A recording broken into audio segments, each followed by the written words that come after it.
For thousands of years, it's been one of the world's great mysteries. Just how were the pyramids built so deep in the Egyptian desert? Were pyramids meant to be tombs or temples? Or was there a greater purpose to some of these incredible works? Scientists did something to the Great Pyramid that nobody has ever done to it before. They took 2 centuries of measurement, every laser scan, every internal survey, every angle and alignment ever recorded off that monument, stripped out the pharaoh, the date, and every theory attached to it, and handed the raw file to an artificial intelligence. One instruction: report what is in the numbers. No agenda, no expected answer. And before the machine had even finished reading, it flagged something nobody had asked it to look for. Something that stopped the room cold. Not a chamber, not a passage, a number. It all started with the quest to make a gigantic pyramid that was perfect. The room that should not exist. To understand why that number mattered, start where the pyramid starts. Inside, above the granite room, the textbooks call the king's chamber. At a height of roughly 43 m, there is a stack of spaces that serve no ceremonial purpose. 5 of them, one above another, separated by layers of granite beams. Some of those beams weigh as much as a modern locomotive. The king's chamber will be breathtaking. A chance for Hemi Yunu to flex. It'll be huge for ancient Egyptian standards. The granite came from a swan hundreds of kilometers upriver, freed from living bedrock without steel. Workers pounded channels around each block with dolerite, turning hard rock into dust a handful at a time until the beam stood clear of the quarry floor. Then it was floated north and hauled ashore onto a site already a mountain. And then it had to go up. 43 m of finished masonry stood between the ground and the place that beam was destined for.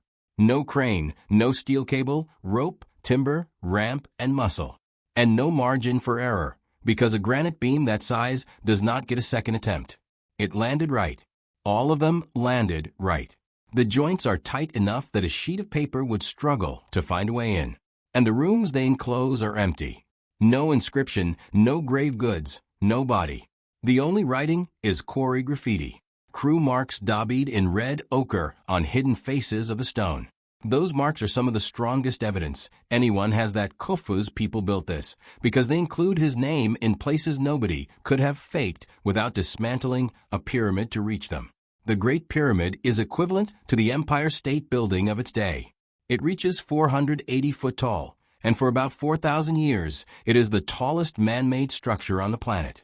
So the spaces are a construction feature, relieving chambers, redistributing the weight of the masonry above so it does not come down on the flat granite ceiling of the room below. Engineers have signed off on that reading for generations. Here is the part that never gets a clean answer. Those beams are cracked, fractured right through in more than one place. When 19th century explorers forced their way in, hauling candles through passages barely wide enough for a man's shoulders, breathing air that had not moved in millennia, they found the damage already ancient. Soot from their lamps went on to walls that had waited in the dark since before the alphabet existed. When the light reached the ceiling, the granite was split. Something struck this structure with enormous force, most likely an earthquake, the kind that has flattened Mediterranean cities, and the pyramid held. Whatever cracked those beams would have leveled anything else standing at the time. This building absorbed it into 2.5 million tons of stone and did not move. 3 kinds of thing are in play in everything that follows, and this genre routinely blurs them. The measurements which are published and checkable. The interpretations which belong to named people ranging from respected surveyors to fringe theorists, and the machine layer the least understood, because a large language model can generate an authoritative sentence about a pattern that is not there. Keeping those 3 separate was the discipline of the exercise. And the first real anomaly is worth noticing precisely because it is not mystical. It is mechanical. The structure was overbuilt to a degree that outran the failure mode which eventually came for it. Somebody designed for a load that had not happened yet. That idea comes back later in a form nobody in the room was expecting. The story we were all told. Before any of that can be weighed, the standard account has to be clear and the evidence overwhelmingly supports it. Around 2560 BCE, under the pharaoh Khufu, Egyptian workers assembled on the Giza Plateau, not slaves. That idea died decades ago, killed by Mark Lehner and Ziha was excavating the workers' town at the plateau's edge. What came out of that ground was not a labor camp. It was a settlement. Bakeries with bread molds still stacked. Breweries, fish processing operations, feeding thousands skeletons, showing fractures that had been professionally set. Burials laid out with honors. These were paid, fed, organized people. Many of them farmers rotating in during the flood season when the Nile became a highway to the site. Over roughly 20 years, they quarried limestone locally, barged granite from Aswan, and moved blocks on wooden sledges. The sledges are not a guess. A wall painting from the tomb of Hotep shows exactly that. A colossal statue lashed to a sledge, men on the ropes, one figure on the front pouring water onto the sand ahead of it. For a century, that figure was read as ceremonial. Then in 2014, a team at the University of Amsterdam tested it and found that wetting sand to the right damp point cuts the pulling force by close to half. The picture was not decoration. It was an instruction manual. They shaped soft limestone with copper chisels and pounded hard granite with dolerite. Roughly 2.3 million blocks, 146 m tall. There are 2,300,000 stones in this pyramid. And when you look closely, you can see the marks of the human hand. Chisel mark, the tallest structure on Earth for nearly 4,000 years. And in 2013, the record improved again. At Wadi al-Jurf, archaeologists found the oldest inscribed papyri ever discovered. He had come partly to test the mystical arithmetic Victorian enthusiasts had piled onto the monument and demolished a good deal of it. What he could not demolish was the workmanship. Take the alignment. The four sides face true north, south, east, and west with an average error near 3 arc minutes, a 20th of a degree.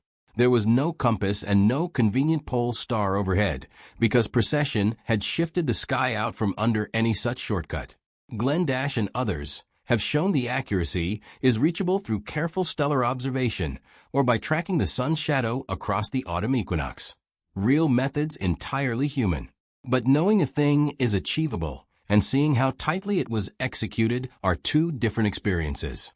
Take the casing stones. The pyramid was once shehead to foot in polished white Torah limestone, bright enough under sun to be visible for a day's travel. So this is the fine white limestone, the kind Mary was bringing from Ta. Most of it was stripped in the Middle Ages to build medieval Cairo. What survived lay buried in rubble at the base, and it was that rubble Petrie dug through to reach the originals. What he found stayed with him. The blocks weigh several tons apiece.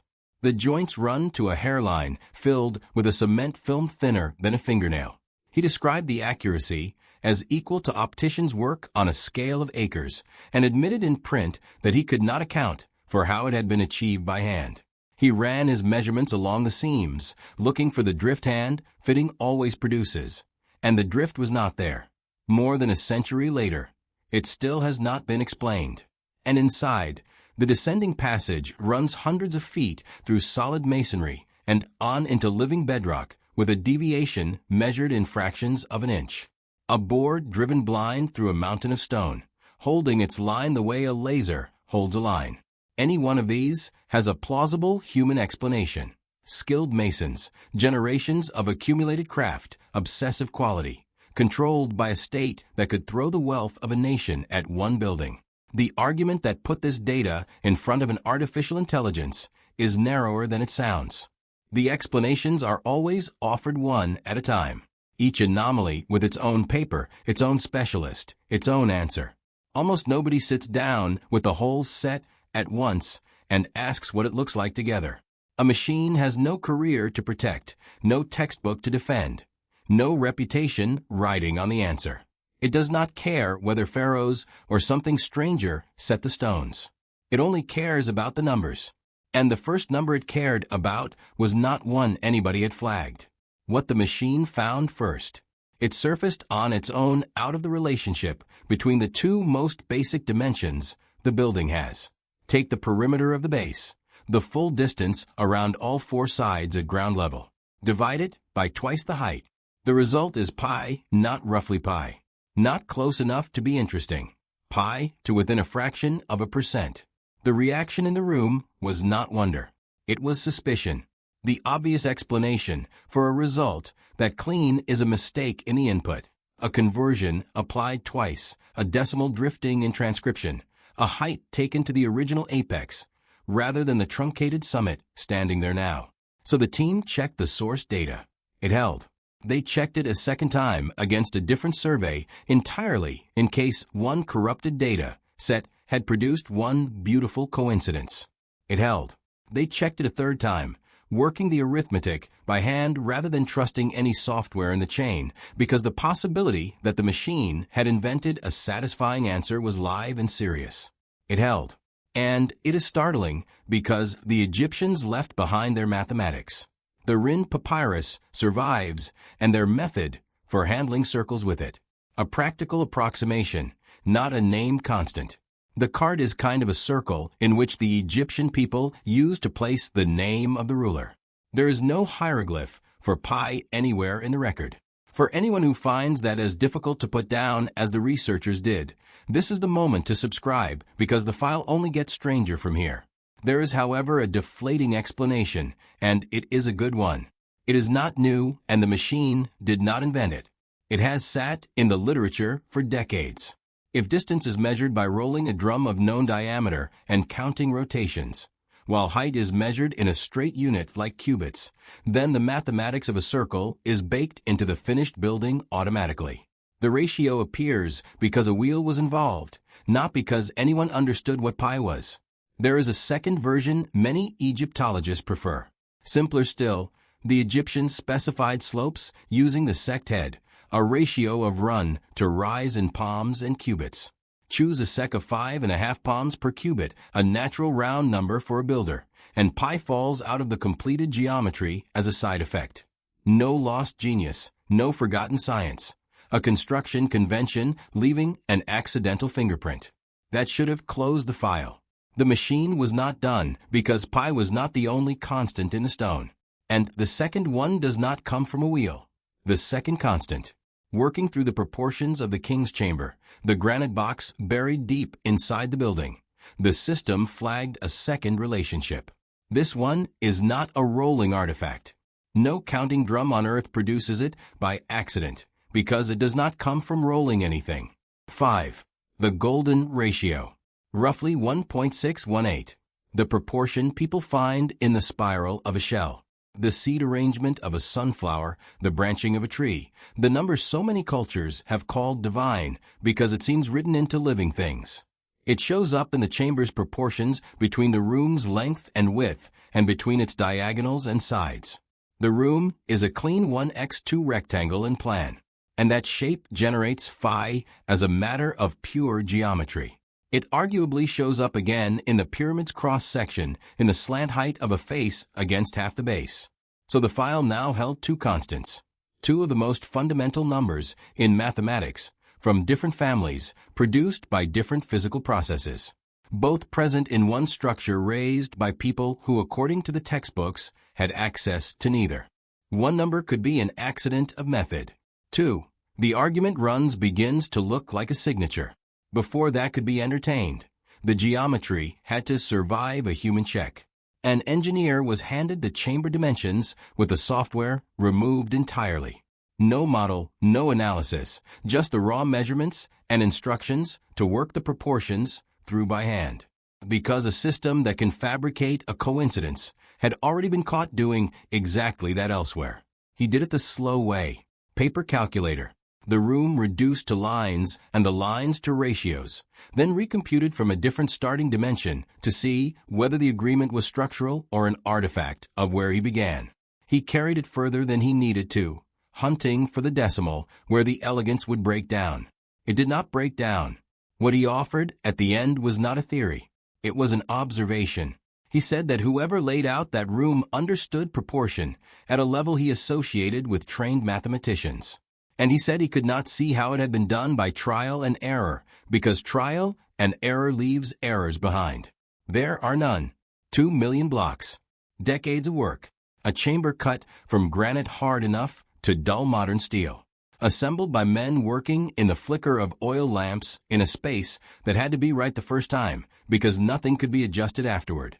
And the proportions hold wall to wall as though the room had been cast in a single mold, which is precisely where the strongest objection in the whole field arrives, and it arrives with teeth. It is called unconstrained search. Take any large, precisely measured object, allow free combination of its dimensions, and famous constants appear inside it. Pi will appear. Phi will appear, so will E. Give a determined person enough time, and they will find the fine structure constant in a parked car. Not because the numbers were encoded, but because there is a handful of famous constants, and an effectively infinite number of permitted combinations. That objection is fatal to the loose version of this argument. It is why serious mathematicians dismiss the genre on sight, and any account that omits it is not an honest account. But notice what it destroys and what it leaves standing. It destroys results found by hunting. It does not cleanly touch the pi result because that one uses the two most basic dimensions the building has, its base and its height. Nobody had to go rummaging in the diagonals. It is sitting on the front door and it cuts both ways.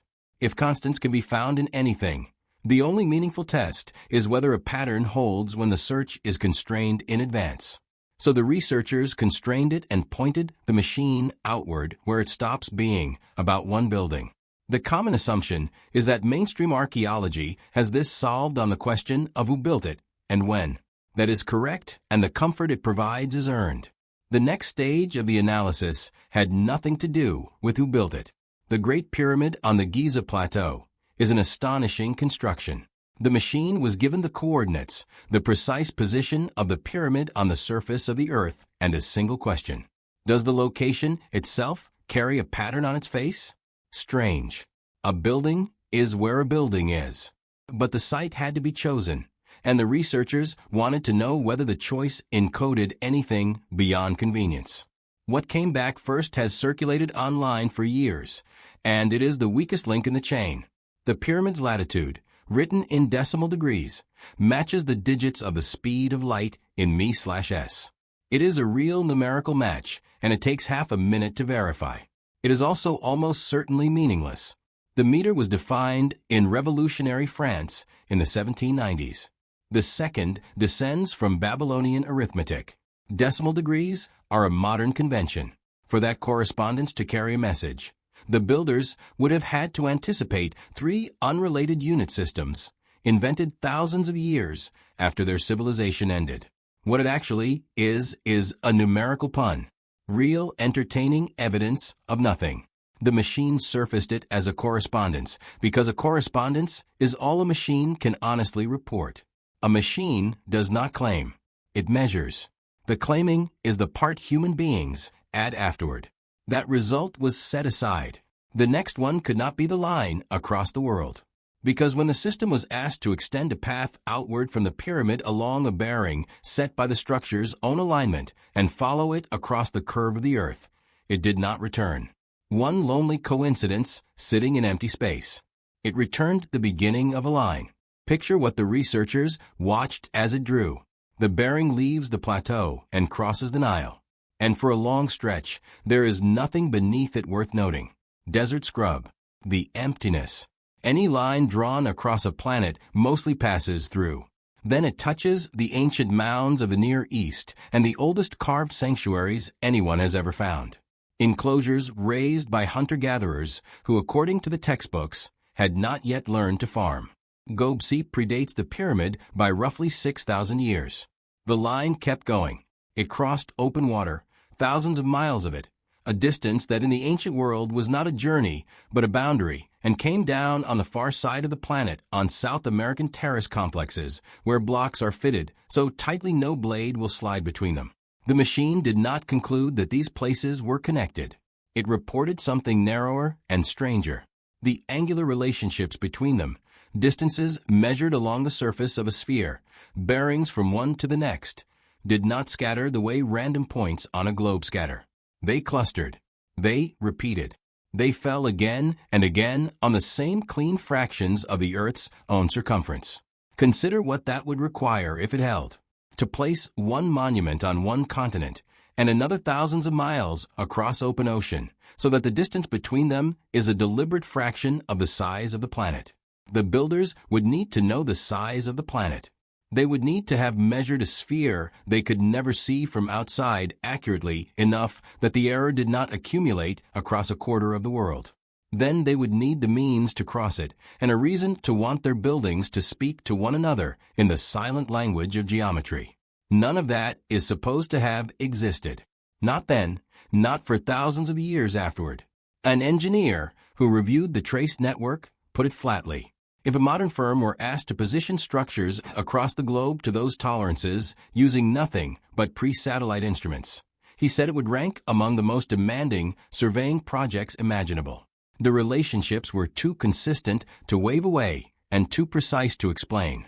And when he ran the odds of them arising by chance, the numbers stopped feeling like a probability. The counterweight applies here as forcefully as it did to the latitude. The Earth is covered in monumental sites. Draw any great circle across the globe and it will strike some. Allow the bearing to be adjusted after the fact. Allow near misses to count, and almost anything can be connected to almost anything. Statisticians have a name for the procedure. The Texas sharpshooter fallacy, firing at the barn first, then painting the target around the bullet holes. So, the honest position is not that the network is established. It is that the claim has a specific test attached, whether the clustering is tighter than chance predicts under a bearing fixed in advance, rather than fitted afterward. That is checkable, and it becomes tractable only with a system fast enough to run it across the whole archaeological record at once. That is what the researchers ran next. And it was not the positions of the sites that broke the room. It was their workmanship, the gradient that runs the wrong way. When the model compared the sites along that line, not where they stood, but how well they were made, it found a direction in the data, a gradient. The precision was not uniform. It varied, and it varied with an order to it, as though rising or falling along some hidden axis beneath the whole set. The expectation is obvious. Human skill begins rough and improves generation by generation until it reaches the polished mastery of the pyramid's casing stones. Progress moves forward. Knowledge accumulates. The past is always simpler than what follows. Inevitably, people want to ask how on earth a civilization thousands of years ago could have achieved this. The gradient ran the wrong way. The very oldest works, the deepest layers, the sanctuaries buried longest under the dust, carried some of the tightest tolerances in the set. Precision peaked near the beginning, and as the sites grew younger, the mastery did not sharpen. It softened. The angles opened up. The fit of the stones grew clumsier. The exactness that should have been the summit of a long climb appeared instead to be the starting point of a long fall. The machine tracing that slope was not watching a civilization learn. It was watching one forget. And Egypt supplies its own version of the curve. The Great Pyramid is not the last Great Pyramid. What comes after Giza is smaller, cruder, and structurally worse. The Middle Kingdom pyramids were raised with mud brick cores dressed in a thin skin of stone. And when the stone was stripped, the cores had nothing left to hold their shape. Rain got in. The brick swelled and slumped outward under its own weight, and the sharp geometry sagged into something shapeless. Several now read from a distance, as low brown hills, and only a ruined causeway indicates anything was ever built there.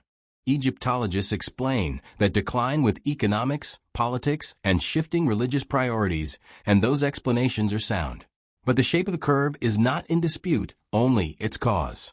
And the machine, given the curve, did something with it that no Egyptologist would have attempted. What forgetting looks like. Forgetting, it turns out, has a shape, and the system, which feels no dread and cannot be argued out of an answer, laid it out plainly.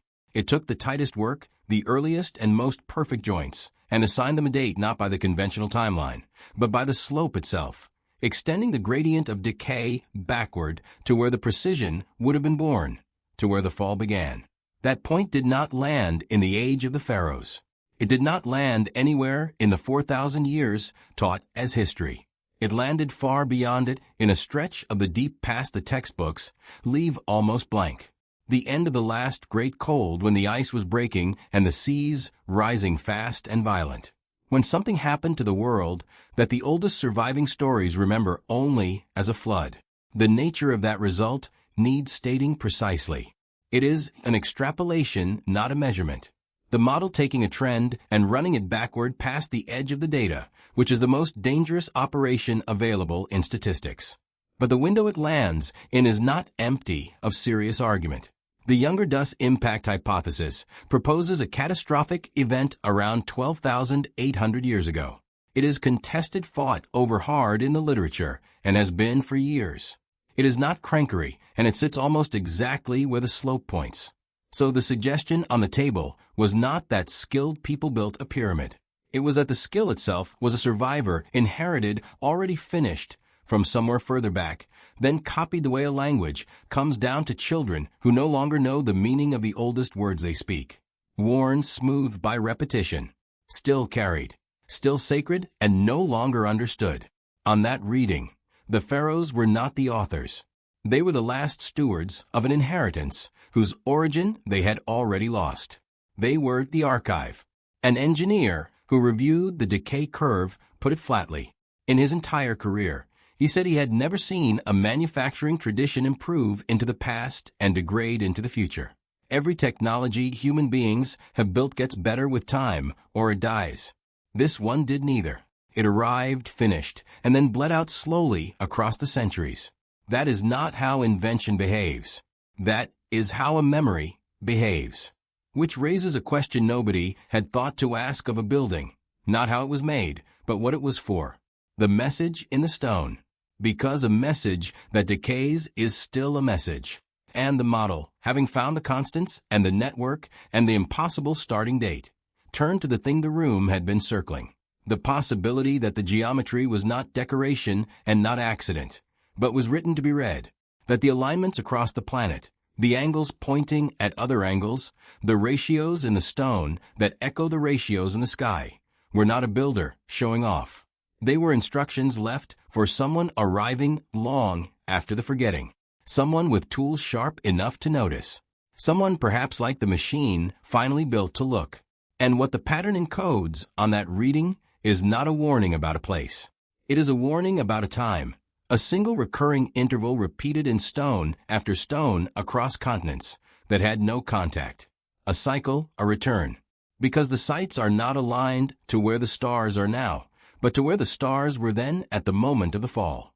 As though the entire network were a clock stopped at the instant the old world ended, left ticking toward the instant it might end again. They did not carve the pyramid to hold a king. They carved it to hold a date. And they buried that date in the one material patient enough to keep it. The only library that survives a flood, a fire, a fallen empire, and 10,000 years of silence. Stone. Our own record was built on paper, then on glass, then on currents of electricity that could be lost in an afternoon. Theirs was built to outlast the end of everything. And that may be the most unsettling thing the machine produced in all those weeks of unblinking looking. Not that a lost civilization existed, but that it knew how a world ends because it had watched one end. The Great Pyramids of Giza are one of the great untold mysteries, and that it did not expect to be believed. It expected only that someone would eventually be advanced enough to look, honest enough to see, and frightened enough to listen. Where that leaves us, the machine has no opinion about whether that will happen. It reported what was in the numbers. 2 readings sit side by side at the end of the file, and they do not reconcile. The first, the pi ratio, is a wheel artifact or a ceased convention. The golden ratio is unconstrained search. The latitude is a unit system pun. The global line is a barn with a target painted round the bullet holes. The precision gradient is real, but has ordinary causes. The collapse of state investment after the 4th dynasty. Every anomaly has an answer, and boring answers are usually the true ones. The marvel of the Great Pyramid is that human beings did it. The second, those explanations are individually strong and collectively strained. The precision at Giza still outruns the toolkit assigned to it. The oldest work is still awkwardly some of the finest in the record. And a peak at the beginning followed by a long decline is the one shape no theory of invention predicts. The question that remains open is not who stacked the blocks, That is settled. The question is what they were copying. If the precision really does decline over time, if the oldest work is the finest and everything after it is a fading copy, then were we ever really the first to build something great? Or are we the recovery, the ones climbing back up a hill somebody else already stood on top of, remembering skills we think we invented? Tell me in the comments which answer you actually believe, not the fashionable one, the one you would defend. I read every one, and the split on this will say something about all of us.